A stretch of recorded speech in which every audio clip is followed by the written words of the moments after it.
फैसा बिनाय आरो फैसा राननाया दानि पलिटिकेल लिडारफोरनि अक्सिजेनसो बरगयारी दिस इज कल्ड मेनेजमेन्ट दीपक यस नोंथाङा जेसेबांखि हब्राया मानो जेसेबांखि बाब्राबा मानो जों नोंथांजों दिनै चेलेन्ज खालामनो रेडि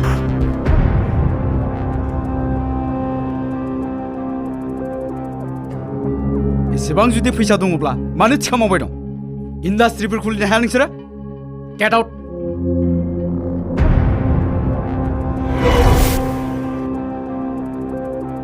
मुङा जेरै सैमा जेरावनो मेरावनो आथिं थिखांनानै हासुग्रा आखलाबो बिदिनो नामाब्रा नोंनियालाय आइ गथ' I love you सना I love you too सना हेलो लोगोफोर नोंथांमोनखौ आरोबाव आंनि बे गुबुन मोनसे गोदान भिडिअ बरायबावबाय आसा खालामो नोंथांमोना भिडिअखौ मोजां मोनगोन बर'नि फैनो गोनां गोबां आबुं सावथुन आरो बर' एलबामफोरनि बागै मिथिबाय थानो थाखाय नोंथांमोना आंनि गोदान चेनेलखौ गिबियावनो साबस्क्राइब खालामना लाग्रोबानो जाबाय एक्चुअली दिनै आं मानि सायाव आपडेट लानानै फैदों नोंथांमोना एसेब्लाबो मिथिखाबाय जानांगौ दिनै आं मोनसे बर'नि आबुं सावथुननि सायाव आपडेट लानानै फैदों लोगोफोर भिडिअफोरा गोरोन्थिफोर जालांब्ला नोंथांमोनखौ निमाहा होगोन होनना आसा खालामनाय थाबाय दे लोगोफोर स' नोंथांमोना भिडिअखौ मोजां मोनोब्ला अन्नानै स्किप खालामालासे जोबजासिम नायलांब्लानो जाबाय एक्चुअली लोगोफोर दिनैनि भिडिअआनो जादों मोनसे आबुं बर' सावथुननि सायाव दे लोगोफोर पवला फिल्म प्रडाक्शन बेनारजों दिहुनजानाय आरो बिथां बर'नि कमेडियान एक्टर फैला जे बरगयारीजों डाइरेक्शन खालामजानाय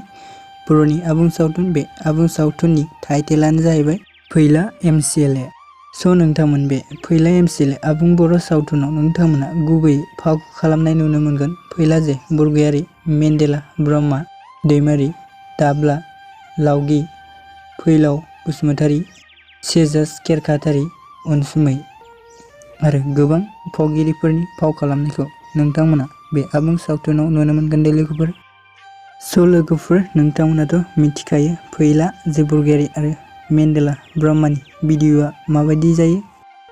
स' लोगोफोर बे Pwila MCLA आबुं बर' सावथुननि अफिसियेल ट्रेलारआ दा बावैसो आपल'ड जानानै थांबाय दे लोगोफोर आसा खालामो नोंथांमोना बे Pwila MCLA आबुं सावथुनखौ बयबो अनसायगोन होननानै स' लोगोफोर भिडिअखौ मोजां मोनोब्ला अन्नानै चेनेलखौ साबस्क्राइब आरो भिडिअखौ लाइक खालामना खाथियावनो थानाय बेलनि आइकनखौ अलाव प्रेस खालामनानै लाबानो जाबाय दे लोगोफोर स' नोंथांमोन भिडिअखौ बेखिनिसिम नायनायनि थाखाय रोजा रोजा साबायखर थाबाय।